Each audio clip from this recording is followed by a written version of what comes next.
So hello everyone, good morning. So I'm Kohei Ogawa from Japan. So if we could bring our robot to this Ars Electronica today, that would be good, but it's too much, complicated and too much big to bring it. It's so expensive. So that's unfortunately we have no, real one today. So that's at the first I will, show you the video first, and then it's easy to understand what we, develop. Start it. Yeah.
So this is the altar. So how do you think? Is it a humans or a creature or just a robot? So this is what we intended to create it. So actually, about 4 years ago, the altar has already built, and then we had some very, very, strong intuition that by using this robot, I think we can dig some truths or more fundamental things of the human beings more deeply by using this robot. So it's about 4 years ago. And then we did many, many experiments, and we had, hard work to build some algorithm to create it. But actually, it didn't work because it's too complicated to control for us. And then we thought, so we need a collaborator. And then the idea is that we know one very, very important person who is Takashi. He's a professor at Tokyo University. And we knew that we and he has a same big picture or same questions. So we want to know what is a life or what is a human beings. But we have some another aspects. We are more robot-like things, and he has a different aspect. So that's, we thought that if we have some collaboration to create some more human-like or creature or lifelike things by using this robot, and the result is gonna be very, very nice. That's why we decided, have some collaboration with him. So this is a brief history of all the things. And today I would like to introduce our aspect first. My aspect. I'm a robotic researcher, and then after that he talk about his aspect, and then this aspect is probably totally different, but it's good, it's very controversial and the different things, but it's good, to understand what thinking about, how start thinking about the, to know so what is a human, so what is a life. So, okay. So this is my work. So this is an Android robot. Very, very human-like robot is my, expertise. Like this robot is not a human, so this all robot is, the Android robot. And some robot has some model person, and some robot is, some artificial face. And by using this robot, we want to study to know what is the human beings. We want to know some fundamental or essential things of the humans, or identity of the humans. So since, about 10 years ago, we built that kind of robot and did many experiments and many research by using this robot, and several things is revealed, and then, so we published many papers about it. But for the next step, so this is the next step for us.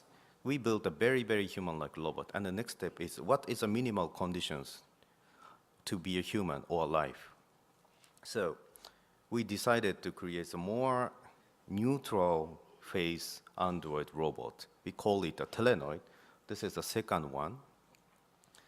So we showed this robot in about 5 or 6 years ago in Ars Electronica. They invited us. So this is a photo of Ars Electronica. Maybe it's a repair things in a tobacco factory. Yeah. And this robot, how do you think? I think you can identify the gender or age of this robot, right? To create this robot, we take off the unnecessary features from the human beings for communication. For example, hair, we don't need a hair to have a communication with others, right? We don't need 5 fingers, and we don't need legs for communication, and then let's stop this one. And then there's no, some specific gender or age to this robot, and then you can project your appropriate, you can project or you can fill some actual person into this robot. Now, if we use the female robot, you can see the male person's presence into this robot because its outer appearance is a female. But this one is more neutral. There's a room for imagination to project the person who you want to see inside this robot, right? And then the next step, what is the next? We want to know more clear or more fundamental things of the human beings or life by using the robot. So the answer is the alter, right? So this is our approach. Okay, and then I would like to pass to you. Okay. This is our approach. Okay, thank you, Kohei. So my name is Takashi Ikegami. So I'm very much interested in what they are doing, but we have a very different minds. Right? People from engineering and people from me, like physics, it's so totally different. So first of all, I was very criticizing Hiroshi's approach because it's appearance of a robot is not the answer to what is human or what is life. But I think life emerges in motion and interaction. That's what I have been working on. Like a chemical oil droplet can move around by itself, or those big millions of birds interacting with each other and self-organizing and making some structures, or the oil droplet. When they're interacting with each other, they have different interaction, different dynamics. It's emerging. And this is the computer, just computer simulation of a gray Scott model. And they can replicating and showing interesting behaviors. So the last year,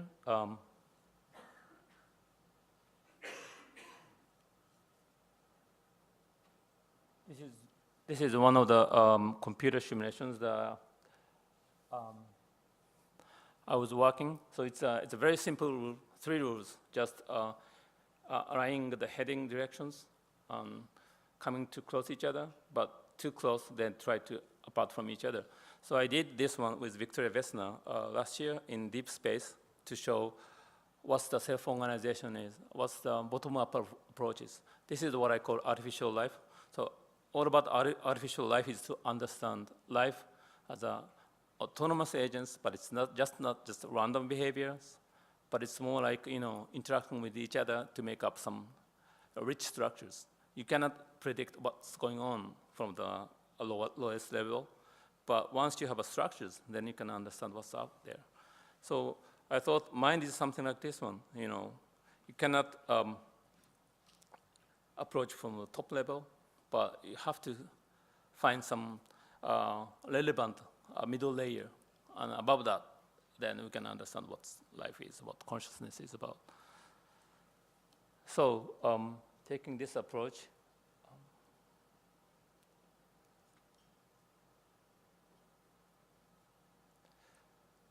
comparing Kohei's slide, I'm starting from oil droplet, and I'm making a conscious machine, which I call mind time machine. I've never presented this one here.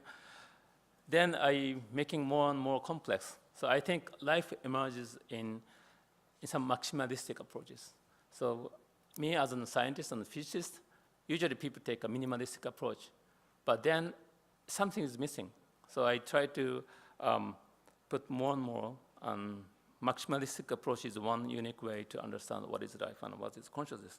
That's why I came to work with Kohei to understand, by using robot to understand how life emerges, how the consciousness emerges on robot and artificial systems. In order to explain briefly what's inside the robot, right?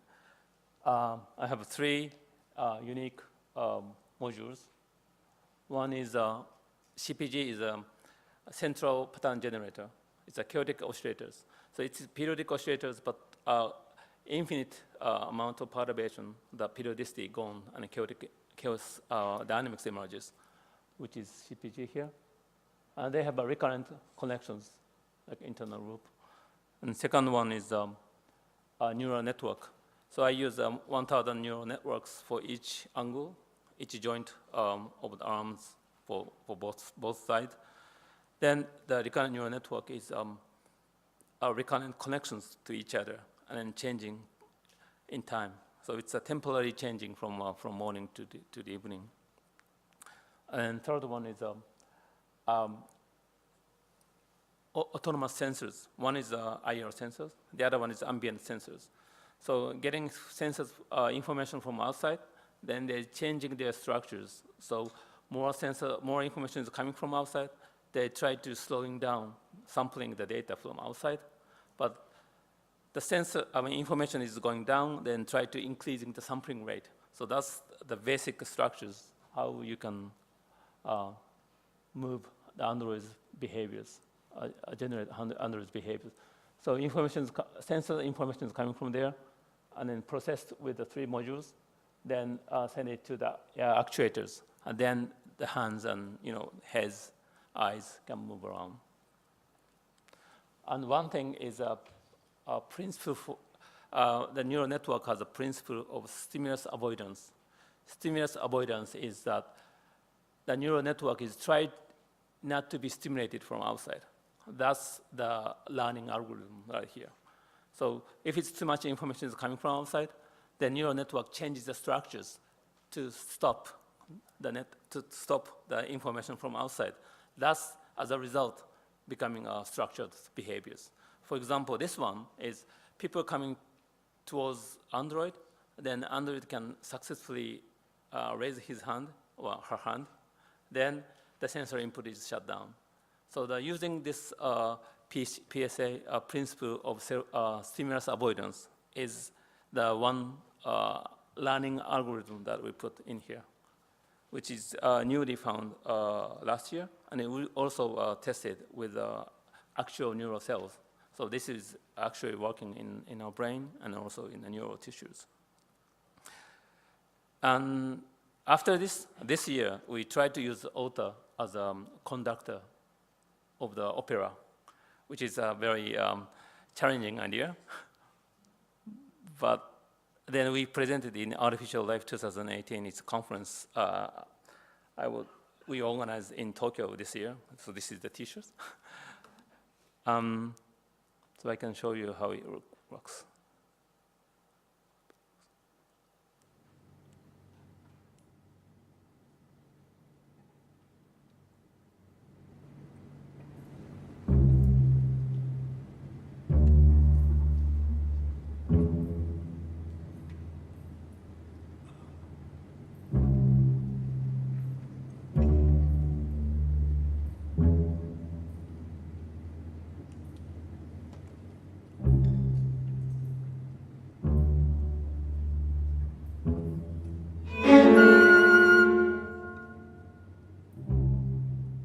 Dodici. Sorry.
Yeah, so this one was very successful, and it was 22nd of July that we did as a premiere in Tokyo. And this one was, we had a very difficulty in making Android as a conductor, because first of all, it looks like, you know, Android is listening to the music and then dancing, right? It's so difficult. It's not a complex metronome that you can expect. But a week before the premiere, there was a big transition from dancing robot to conductor, because we put breathing mode and some weak vibrations, fluctuations of the Android. Then player was a bit skeptical. Maybe this one is a bit living, or some sort of sense of arriving is emerging, right? Then players tend to look up the Android and then play. So there is some time delay, 100 milliseconds or something. So that looks like Android is moving first, and then players is going to play. So this quite nice interaction between human orchestra and then Android is very important. So this is a co-creations of Android and then human orchestra. So I come to notice that it's difficult to make a simple algorithm put in Android to make it live, but you need an interaction between human and Android. That's where the human consciousness is emerging in a robot. So the final open questions with me and Kohei, we don't have time, sorry. But the open question is, I was discussing with philosopher Andy Clark, and then say, well, this is the mind is not the simple one. There's no such things like a fundamental principle like quantum mechanics, right? However, whether this messy mind, I call it messy mind, messy mind it needs messy sciences, or is there any fundamental laws of physics or fundamental principles that we have to seek for? That's the very, very important question to me, and then also we have been discussing this for many years now. Okay, thank you very much.